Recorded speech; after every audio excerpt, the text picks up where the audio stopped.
30 minutes qui nous restent, il nous faudrait quand même entrer dans la matière de la première partie qui devait être animée par le professeur Bénin, mais nous pensons qu'il sera au milieu de nous dans quelques temps. Je nous invite d'abord à la prière. Qu'il te plaise, Seigneur, de te dire d'abord, accorde-nous ton pardon pour ce que nous avons été au cours de cette semaine qui s'achève. Tu sais combien chacun a franchi le seuil de ta maison. Et nous voulons te dire, Seigneur, nous t'offensons en parole, en acte, dans nos attitudes, dans nos pensées. Nous ne savons pas t'aimer comme cela devrait être. Nous ne savons pas être suffisamment à ton service. Nous ne savons pas aimer notre prochain comme tu le recommandes. L'ennemi nous pousse toujours à la faute et parfois nous nous laissons aller. Pour tout cela, Seigneur, accorde-nous ton pardon pour que la rencontre de ce soir soit agréée par toi. Aussi, qu'il te plaise, Seigneur, que tout soit sous ton contrôle et pour ta gloire. Béni sois-tu pour cette occasion exceptionnelle qu'il aurait pensé. Et tu es maître de temps des circonstances. Tu inspires les uns et les autres. Ce moment est unique, une première. Et nous voulons saluer ta présence. C'est toi le premier invité. C'est toi d'ailleurs qui nous a précédés, qui nous a accompagnés. Assiste-nous maintenant. Dans le beau et puissant nom de Jésus, nous avons ainsi prié. Amen. Amen. Sans trop tarder, je vais appeler le pasteur Nzungu pour nous introduire dans la matière qui nous réunit cet après-midi. Si toi Tambula, la pause nous dit c'est pour Kengo, et quand tout le monde sera là, pour le moment, il y a une thèse. Qui ça va dire nous? Oui. Ça y est, on dit Kengo quoi? Qui ça va faire?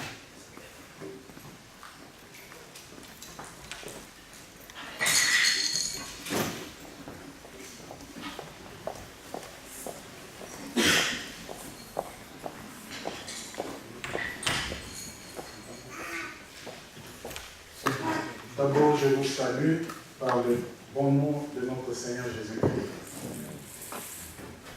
Et je voudrais aussi vous transmettre les salutations de la présidence de la CEC, Communauté évangélique du Congo, depuis Kinshasa, où le président séjourne. Je pense qu'il rentre aujourd'hui à Louésie.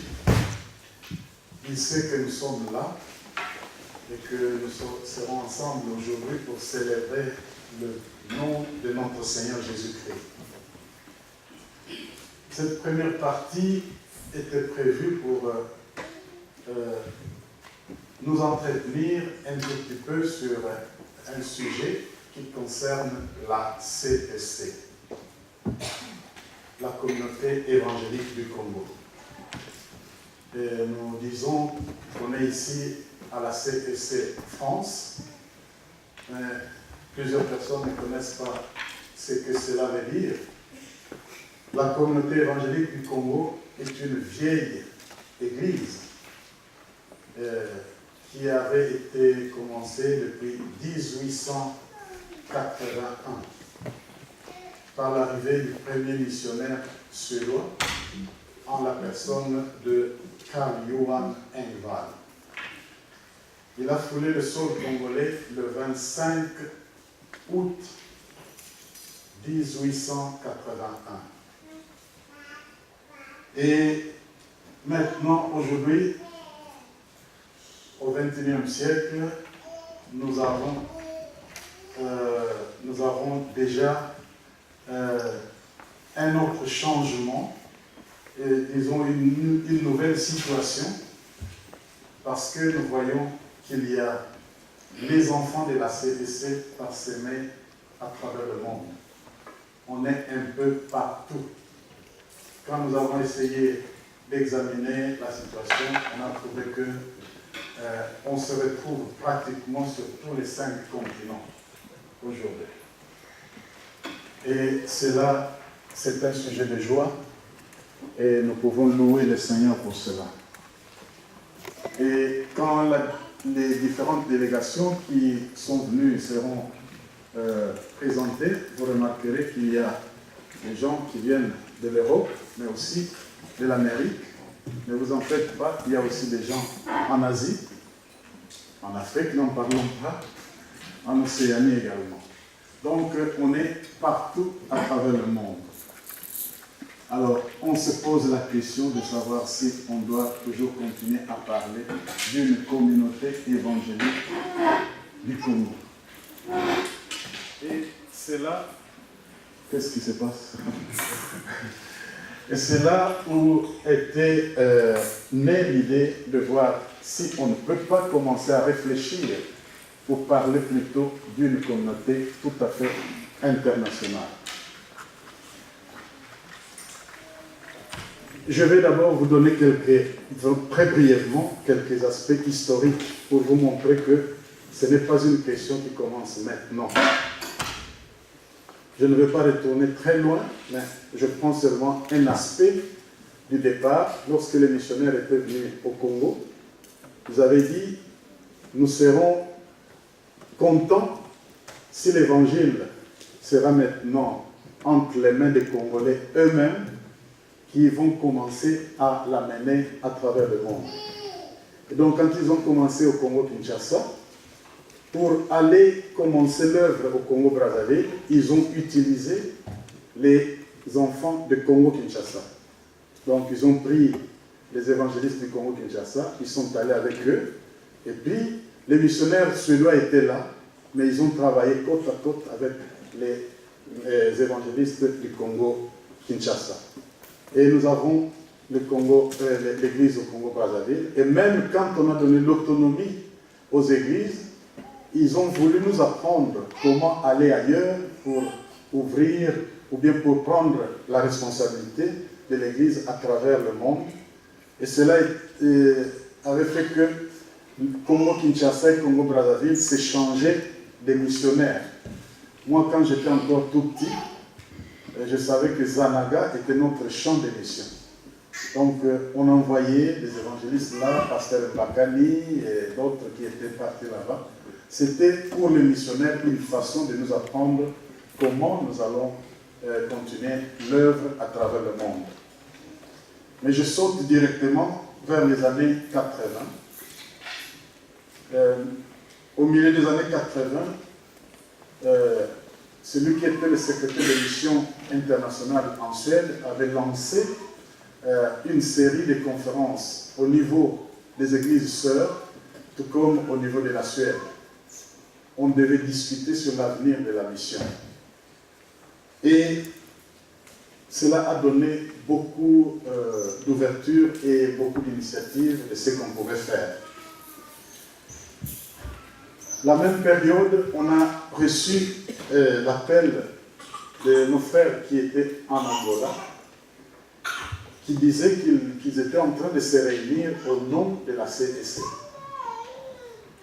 Alors, on a tenté d'y envoyer une délégation, pas tenté, on y a envoyé une délégation qui était composée de l'évangéliste Mankubugulu Makombusona, qui est déjà décédé, du pasteur Matumona Lumfankenda, originaire de l'Angola, mais qui travaillait comme pasteur de la CDC. On a envoyé aussi un laïc, Tatama Bakala, qui était là. Ils étaient là pour la prospection. Quand ils sont arrivés là-bas, il y avait une épidémie de choléra qui sévissait. Tous les trois avaient, disons, étaient tombés malades. Dieu merci, ils sont bien rentrés. Malheureusement, notre diacre Lama Bakala a fait une rechute et il est décédé. Voilà un martyr de cette œuvre comment je peux dire, d'expansion de la CEC. Et ça a suivi une tentative d'envoi des pasteurs. On a tenté d'abord pour envoyer Tata Mankouboukoulo là-bas. Ça n'a pas marché. On a essayé avec pasteur Kavena Fuluko. Ça n'a pas marché. On a essayé avec M. Nzonzi, qui était d'abord laïque, mais qui s'est formé pasteur. On a voulu le renvoyer là-bas, mais ça n'a pas marché non plus. Il fallait attendre plus tard, lorsque pasteur Matoumona va retourner sur la terre de ses ancêtres pour qu'on commence une cellule. Donc je vous annonce qu'il y a une cellule qui fonctionne en Angola. Les années 90, j'ai été demandé de venir, ou bien j'ai été invité en Suède pour les études. Et chose curieuse, je vous ai parlé du 25 août 1881 et moi je suis arrivé sur le sol suédois le 25 août 1990. Donc 25 août, 25 août. C'est une coïncidence, mais auprès du Seigneur, il n'y a pas de hasard. Et les choses ont continué. J'étais arrivé là pour les études. J'ai terminé mes études, je suis rentré au Congo. Mais ce dont je vous ai parlé, des consultations qui se faisaient vers les années 80, ont pris fin en 93. Et là, on a décidé qu'on devait commencer maintenant à penser à la mission en retour. Et en 2003, j'ai été rappelé pour travailler en Suède dans le cadre de mission en retour. Mais en passant, 95, je suis descendu. Vous voyez que maintenant je maîtrise les 95 et les 92, je ne sais pas comme la fois passée. Je me suis beaucoup entraîné. Bien, en 95, j'étais en Belgique pour que les enfants apprennent le français avant de retourner au pays. Et là, nous avons commencé à nous réunir, les ressortissants de la CEC, et la petite cellule continue jusque maintenant. Mais dans le projet d'extension, là plutôt, on a pris une autre stratégie. Et cette stratégie, peut-être le moment venu, le professeur Bena lui-même pourra en parler. Il est déjà arrivé. Bien. Et alors, nous avons continué jusqu'en 2003, donc là où je me suis arrêté. Je suis retourné en Suède. Et en 97, pasteur Matoumona est allé en Angola. Et donc là, il y a une association qui s'appelle Association des anciens de la CEC en Angola. Donc il fonctionne sous ces noms-là. Et il y a le Quilombo qui chante, comme vous savez que le Quilombo c'est notre cachet spécial. Donc le Quilombo, il chante régulièrement. Depuis mon retour en Suède, j'ai commencé à observer l'allure de l'évolution des relations entre l'Église en Suède et l'Église au Congo. Cela m'a amené à publier une petite brochure qui s'appelle « Un cœur au Congo ». Quand on lit cette brochure, on trouve qu'il y a déjà un problème. C'est que pour la Suède, l'Église du Congo est assez mûre. Donc elle peut se suffire elle-même. Donc on n'y met plus beaucoup d'accent pour soutenir cette Église-là. Et surtout que ceux qui sont à la commande aujourd'hui en Suède, ce ne sont pas des gens qui ont beaucoup de connaissances sur les relations antérieures entre la SMF et nos églises. Et donc, on a trouvé qu'il est temps pour que la CEC s'organise. Et lorsqu'une mère est en difficulté, son premier secours elle la cherche auprès de ses enfants. C'est dans ce sens que le synode passé, il a été levé l'option de l'internationalisation de la CEC. Nous voulons que la CEC devienne une église, une communauté internationale. Cela, c'est à base déjà des faits. Si on a déjà une paroisse à Paris, on a déjà une paroisse en Angola, et il y a des groupes en gestation ici et là. Donc pourquoi continuer à parler seulement d'une communauté au Congo? Mais nous sommes déjà à travers le monde. Donc voilà la raison pour laquelle il nous avait été demandé de nous entretenir avec les ressortissants de la CEC à travers le monde pour voir dans quelle mesure on pourra mettre ce projet en action. Nous avons publié, nous avons envoyé un document. Le même document a été envoyé au Conseil synodal. Il fera objet d'études. Mais je préfère vous lire juste la dernière partie qui concerne peut-être les statuts. Non, oui, c'est ça. Pas la dernière partie, mais le point 4.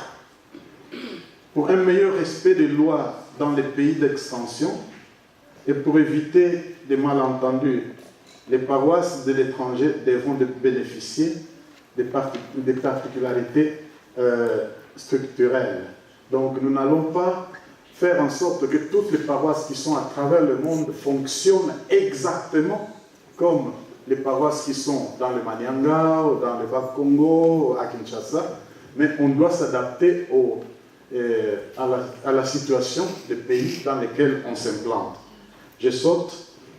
Donc on doit avoir des statuts, mais les statuts qui vont régir chaque paroisse devront, après approbation par l'Assemblée paroissiale, être soumis à l'appréciation du Conseil synodal qui veillera à ce qu'ils soient aussi conformes à ceux de la communauté, du moins dans les articles communs de toute l'Église. Donc cela étant, quand on vote les statuts à l'étranger, on prend contact avec l'Église là-bas, comme ça on harmonise les articles qu'il faut harmoniser. Je saute aussi, l'ouverture d'une paroisse sera toujours marquée par une cérémonie solennelle présidée par le président de l'Église ou son délégué. Aucun groupe d'individus ne peut prétendre fonctionner au nom de la CEC sans en avoir reçu au préalable l'autorisation de la direction de la CEC ou des organes locaux qui la représentent. Ça existe déjà dans nos anciens statuts, mais il faut maintenant l'adapter au niveau international. Au moins une fois l'an, et ça, c'est ce qui est intéressant, au moins une fois l'an, les responsables des pôles feront un rapport écrit à la présidence, parce que la présidence doit suivre l'évolution des paroisses partout à travers le monde. Mais aussi, nous avons proposé qu'il y ait un jour qui sera décrété pour fêter ou célébrer l'internationalisation de la CEC. Et ce point, j'aimerais vous le dire qu'il a été ajouté à partir de l'initiative venue de nos frères de Bruxelles, qui ont dit, mais est-ce que nous ne pouvons pas descendre à Paris, comme ça nous allons nous rencontrer, on va parler un tout petit peu de ce projet, mais aussi nous allons fêter ensemble avec eux cette internationalisation, et à la fois ça sera aussi une façon de porter un appui à cette paroisse qui, pour nous, ici en Occident, est la toute première paroisse de la CEC. Et donc, le Conseil synodal qui va se réunir la semaine prochaine pourra peut-être voir quand est-ce qu'on commencera à fêter une journée internationale de la CEC. Alors, concernant le siège, nous avons proposé que le siège reste d'abord à Luozi pour des raisons historiques. Plus tard, peut-être quand les choses vont évoluer, on pourra peut-être laisser le siège social là-bas, mais que peut-être le siège administratif, pour des raisons des facilités de communication pourra se déplacer soit à Kinshasa ou ailleurs, à Matadi, on ne sait pas. Mais que cela puisse être toujours à Lozit dans un premier temps. Et que l'internationalisation de la CEC ne va pas signifier une sortie de l'Église du Christ au Congo. Non, nous avons eu des communautés qui ont été internationales, mais qui ont toujours été membres de l'Église du Christ au Congo. Je prends l'exemple de l'Armée du Salut, avec sa direction en Angleterre, mais ils ont toujours été membres de l'ECC. Il n'y a pas longtemps qu'ils ont quitté. Nous avons l'Église méthodiste, dont le siège ou la direction est aux États-Unis, mais ils sont toujours membres de l'Église du Christ au Congo, etc. Donc nous avons trouvé que cela ne pourrait pas être un problème. Je préfère me limiter là, et j'invite le professeur Bena, malgré qu'il est de notre ouvert au milieu, mais c'est à lui de diriger. S'il y a le débat, nous avons encore quelques 10 minutes qui nous restent. S'il y a quelqu'un qui a des propositions ou bien des questions à poser, mais aussi s'il y a des gens qui sont dans le besoin de beaucoup plus parler de ce projet, on pourra peut-être se décider une autre occasion pour approfondir les questions.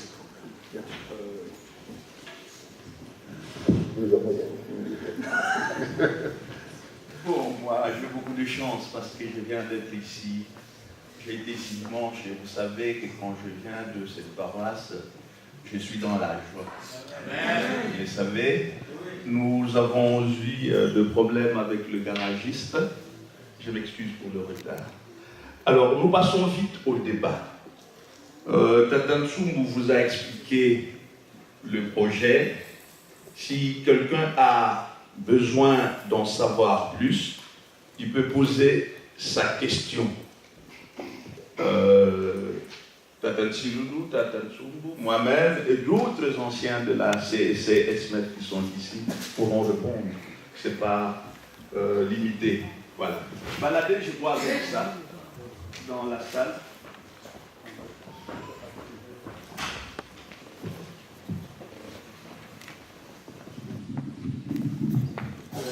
Bonjour, donc, je suis le frère Moncler. Je viens de la paroisse CEC Vinci. Le frère Étienne était nos responsables angéliques. Par contre, ici, bon, c'est vrai que quand la CEC a commencé ici, j'avais vraiment des engagements très très forts ailleurs.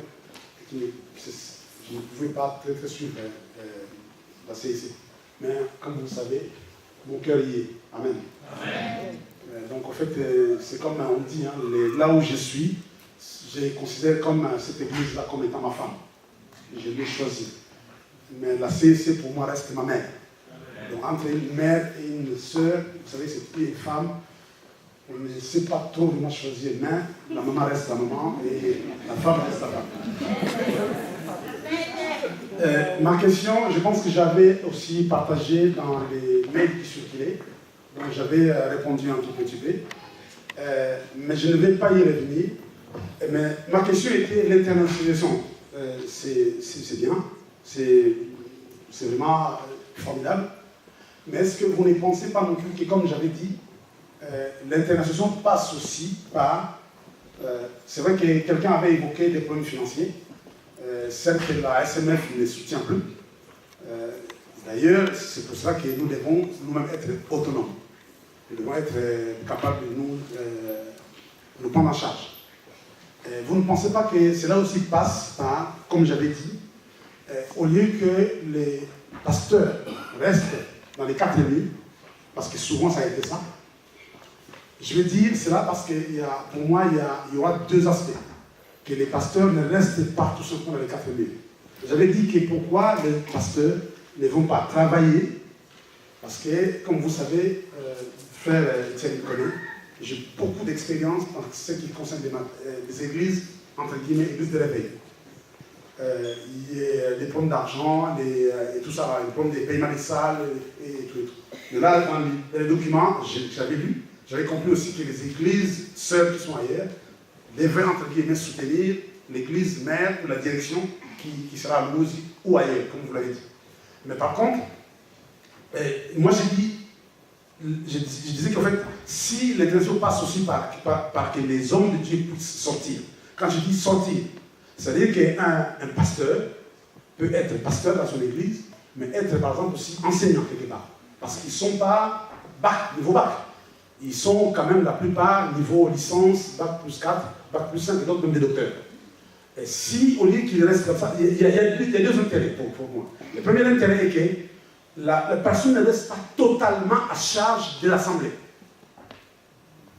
Le deuxième intérêt est que, vous savez, souvent nous avons laissé nos enfants aller à l'école, par exemple.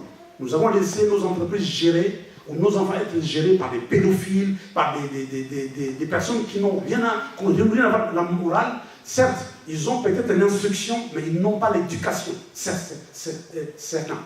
Ils sont grands responsables, professeurs des écoles, maîtres ou maîtresses, mais ils sont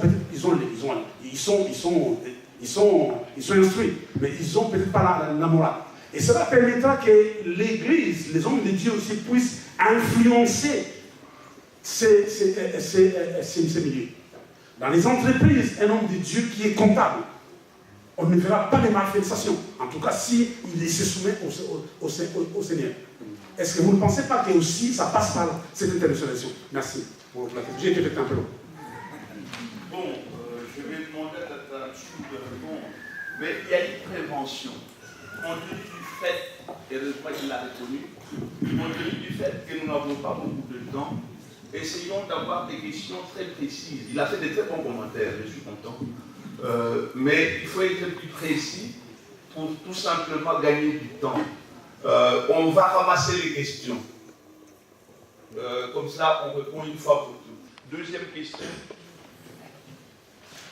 Ah, maman. Maman Ghislaine Makumba. Merci. Bon, j'ai beaucoup de questions, mais comme il y a faute de temps, c'est pas grave. Je vais essayer de résumer.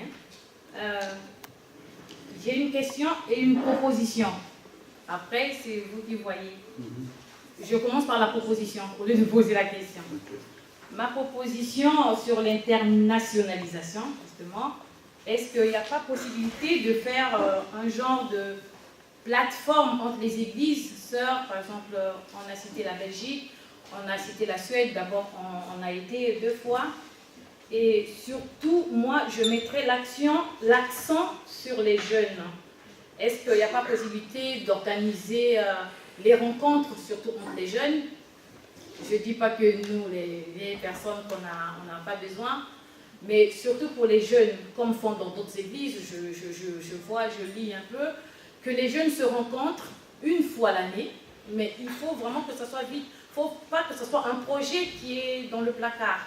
Parce que souvent, on fait beaucoup de projets, mais après, on met dans le placard, ça ne s'exécute pas. Et c'est vraiment malheureux.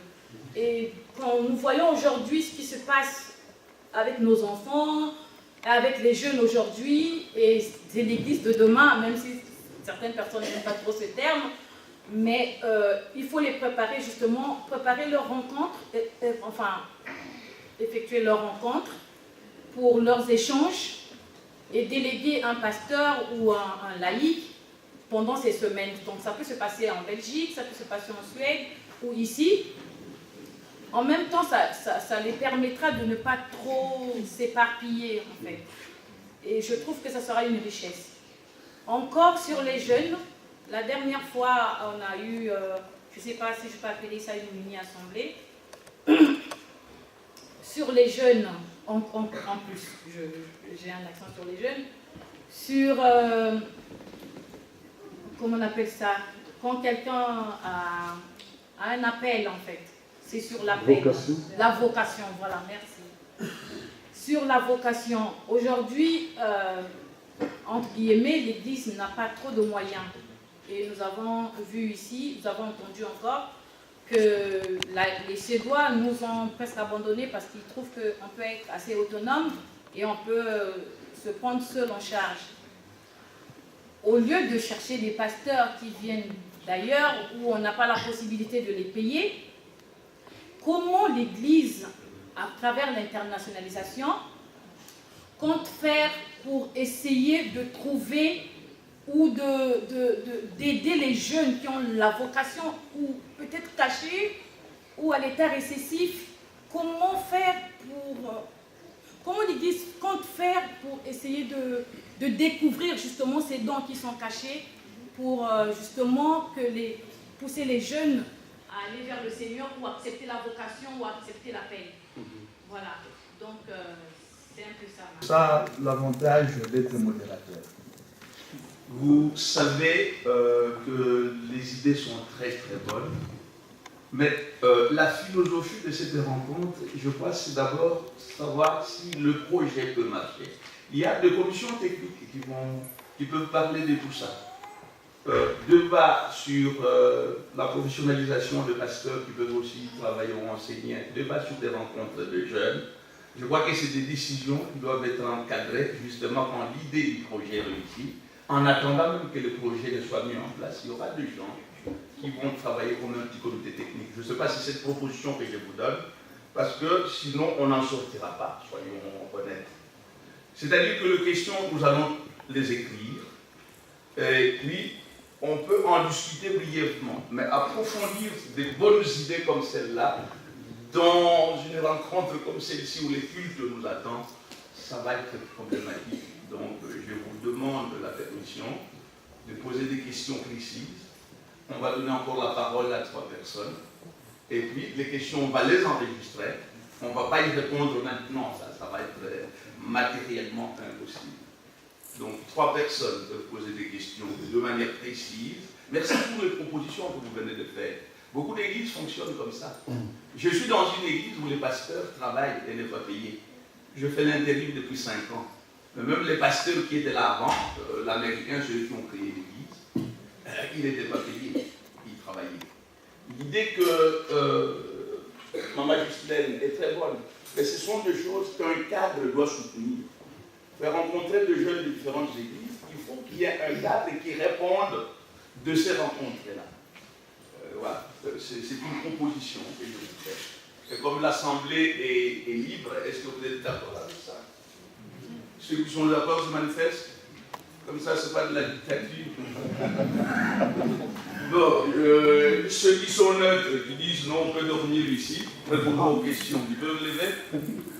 Et ceux qui disent qu'on doit y répondre même s'il faut dormir ici. Manifestez-vous. Donc je crois que vous posez vos questions, on écrit, mais des réponses, c'est difficile qu'on les donne. Et même si vous ne posez pas, mettez par écrit les questions. Nous pensons que c'est très très enrichissant. Mais si 3 peuvent parler maintenant, ils peuvent lever les bras. Non, tout va merci. Et votre frère, c'est qui là? Mon père. Ah, oui, j'ai vu votre message. Merci. 3 questions encore, 3 personnes. Bon, il n'y en a pas, alors nos questions, on le met par écrit. Et puis, c'est vrai qu'on peut débattre. Mais s'il y a un petit commentaire oral, on peut laisser la parole. Bien, merci beaucoup pour toutes ces questions. C'est comme le professeur Bena a dit, on a besoin, sur certains détails, on a besoin de vos idées. Et nous avons parlé de l'adaptation des paroisses ou des églises dans les milieux où elles seront implantées. Donc, ça fera partie de cela. Pour seulement ajouter un petit commentaire là, sur la proposition de Maman Ghislaine, quand le groupe était dernièrement en Suède, il y a eu même des gens en Suède qui ont dit « mais c'est trop bref comme séjour. Est-ce qu'on ne peut pas avoir un temps où on reste ensemble quelque part, pour mieux se connaître et mieux partager ?» Donc ça va dans ce sens-là. Donc nous pouvons dire que ce sont des bonnes propositions. Et j'aimerais aussi lever une groupe ici, parce qu'il y a certains, nous avons entendu pas mal de commentaires ici et là, parfois des bons commentaires, mais parfois des commentaires assez contradictoires. Certains disaient même que, voilà, c'est Pasteur Nsumbu qui a pris cette initiative, c'est parce qu'il veut devenir président de l'Église. ou bien il veut se déplacer pour aller habiter Paris et prendre la paroisse de Paris. Mais l'initiative vient de loin. Je venais de vous tracer, de vous en donner quelques éléments d'histoire. Et le synode nous a chargé seulement l'année passée pour essayer un peu de réunir quelques idées. Et pour réunir ces idées, nous sommes échangés des mails ici et là. Les amis aux États-Unis, ils ont fourni des contributions. Certaines propositions que vous faites ici, il y a des amis qui les ont déjà envoyées aussi. Moncler vous a parlé de sa réponse par mail. C'est pour vous dire que les débats a été suffisamment nourri par mail, mais il n'est pas toujours clos. Donc vous pouvez toujours continuer à nous envoyer vos idées, mais nous avons voulu que cette paroisse qui est la fille aînée des paroisses de la CEC en Occident, parce qu'il y en aura d'autres, j'aimerais en passant vous transmettre les salutations de Pasteur Kananois en Hollande. Quand je lui ai parlé de ça, il dit « Je me mets au travail ». Nos amis aux États-Unis, ils se sont lancés un défi avant le synode prochain, au moins 2 cellules aux États-Unis. Donc, et nous avons encore des amis de la Suisse qui sont représentés ici. Donc voilà un peu, il y a l'ébullition, il y a des contacts au Gabon, en Côte d'Ivoire, etc. Donc ce que je voudrais dire, si vous connaissez là où il y a les enfants de la CEC, parce que commencez par les enfants de la maison, et puis nous allons nous étendre auprès des autres. Si vous savez qu'il y a des enfants de la CEC quelque part, dites-nous, comme ça nous allons prendre contact, surtout si vous avez leurs coordonnées. Nous prenons contact. La semaine passée, j'ai pu avoir des contacts d'un frère en Angleterre. Alors il a dit, oh mais nous avons appris ça en retard. Moi-même, je devais être à Paris, mais je suis occupé ce week-end. Donc, mais il vous salue. Il dit, oh, ici, peut-être nous pouvons même remplir les temples de Gilles. Je dis, ah bon, ça c'est une bonne chose. Donc voilà un peu. Essayons de nous chercher partout où on est. Dans un premier temps, il n'est pas question de dire aux gens, quittez vos églises. Non. Mon père l'a bien dit, il y a la maman, il y a aussi la femme, ou le mari. Donc, est-ce que c'est parce que vous aimez tant votre mari ou votre femme que vous allez vraiment abandonner votre mère?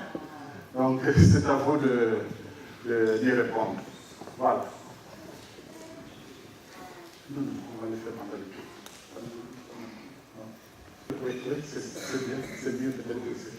Nous avons bientôt fini, mais nous allons vous demander la permission d'écouter les 2 personnes les plus âgées de la S9. Ils vont parler pendant 3 minutes, c'est pas beaucoup, une expérience qui va nous plaire. Nous venons de programmer ça parce qu'on n'était pas sûr qu'ils viendraient. Malgré tout, ils se sont déplacés. Il y a Simon et Ayaka, nous pouvons venir ici. Ayaka nous va nous parler de l'expérience d'Agence et Simon va parler aussi de... On a été contents quand finalement ils ont dit qu'ils venaient. Ce sont les plus anciens, je ne me trompe pas. Parce qu'ils ont connu les débuts de l'expansion de la CEC qui devait quitter Matadi et Bakongo pour s'implanter à travers la République du Congo. Il y a une expression en Kikongo, on parle de Badienseke. Ne pensez pas que quand ils sont là, que ce sont des jeunes gens. Vous voyez, quand ils viennent, c'est comme si... Et nous paraissons, comment on peut dire, mais ce sont des vieux que vous voyez là.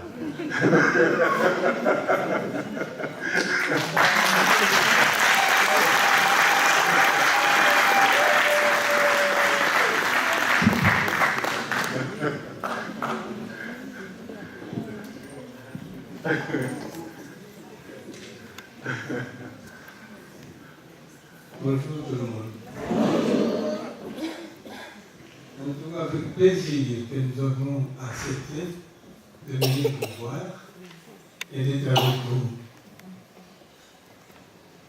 Pour un but, c'est pour vraiment se changer des idées. Et pour nous, c'est de voir l'évolution de cette paroisse. On attendait seulement dire, mais on dit qu'il faut aller voir, il ne faut pas seulement entendre. Et maintenant, nous voyons que vraiment, il y a une vie. Tout ce que je peux vous dire, pour moi, c'est vous encourager. Vous encourager d'aller plus loin. C'est comme on dit, construire une maison, tu peux avoir de l'argent, tu construis une maison, et la maison est debout. Mais le grand travail, c'est d'essayer de entretenir. C'est l'entretien qui va plus loin pour tout. Donc, il y aura l'entretien pour la paroisse, c'est quoi? C'est de parler à tous les problèmes. Problème des gens, l'affinité entre nous, problème financier. Et là, vous pouvez voir à l'horizon que voilà nos progressions. C'est pourquoi nous nous encourageons. Vraiment, c'est une bonne initiative que vous avez prise, mais cette initiative doit aller plus loin. Comme vous êtes maintenant, on a dit, la paroisse est sœur, et tout le monde doit braquer les yeux sur vous. Quand on est devant et qu'on échoue, c'est le derrière maintenant qui va échouer aussi. Alors, grand merci à Dieu et nous demandons que Dieu lui-même et le Saint-Esprit vous encourage pour que vous ayez très loin, que vous soyez l'exemple pour ceux que vous soyez. Voilà, c'est tout ce que je voulais vous dire.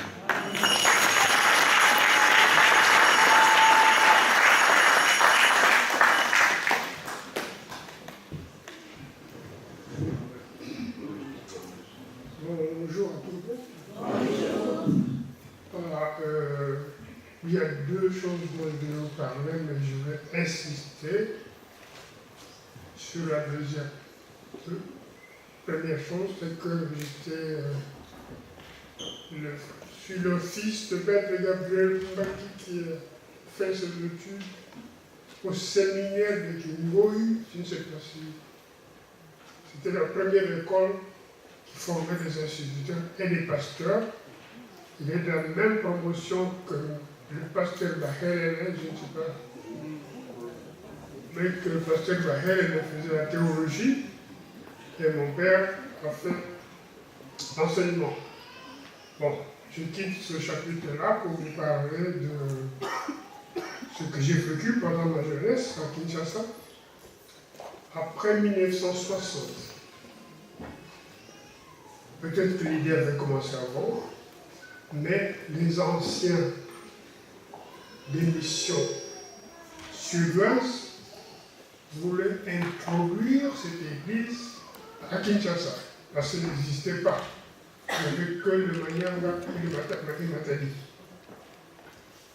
Le secrétaire général de la JAMS, où se passaient toutes les réunions préparatives, que ce soit pour faire des démarches auprès de l'administration, c'est mon oncle où je vivais.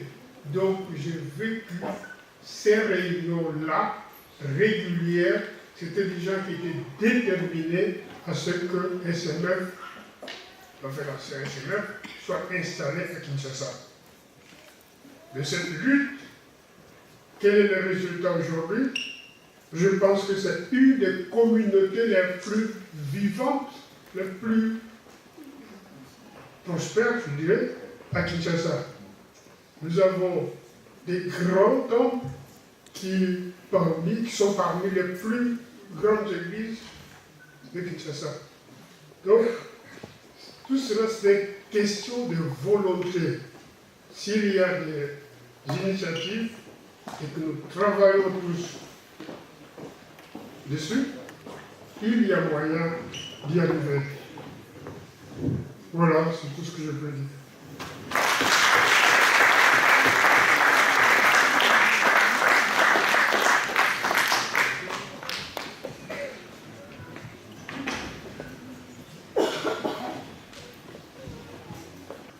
Ça va? Ok. Pour terminer cette première partie, nous allons prendre un petit moment de prière et nous allons continuer avec le culte.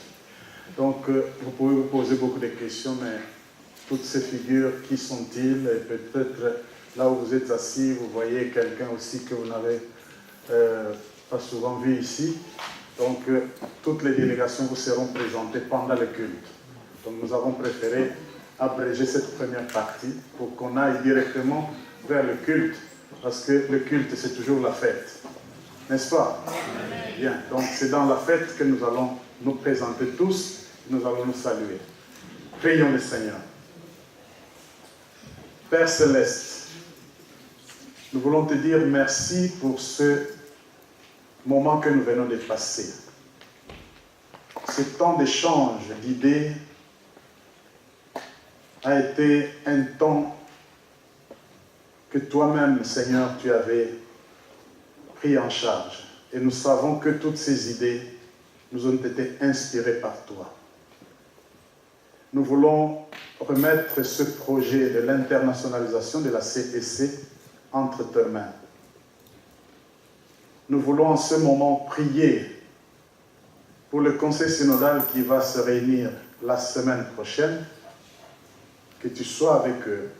Et nous voulons aussi te confier tous les frères et toutes les sœurs qui se réunissent à travers le monde et qui essayent de se souvenir encore de cet élan-là que tu avais donné à ton Église, la CEC. Et nous voulons te dire merci parce que c'est toi qui veux réunir, qui veux regrouper encore tes enfants. Et nous voulons que ce projet puisse être géré par toi, notre Dieu. Merci parce que tu veux faire de cette paroisse ici le point de départ, le point de référence. C'est pourquoi nous voulons remettre cette paroisse entre tes mains, pour que tu la protèges, que tu la bénisses et que tu la fasses prospérer. Nous te prions ainsi, au nom de notre Seigneur et Sauveur Jésus-Christ. Amen. Amen.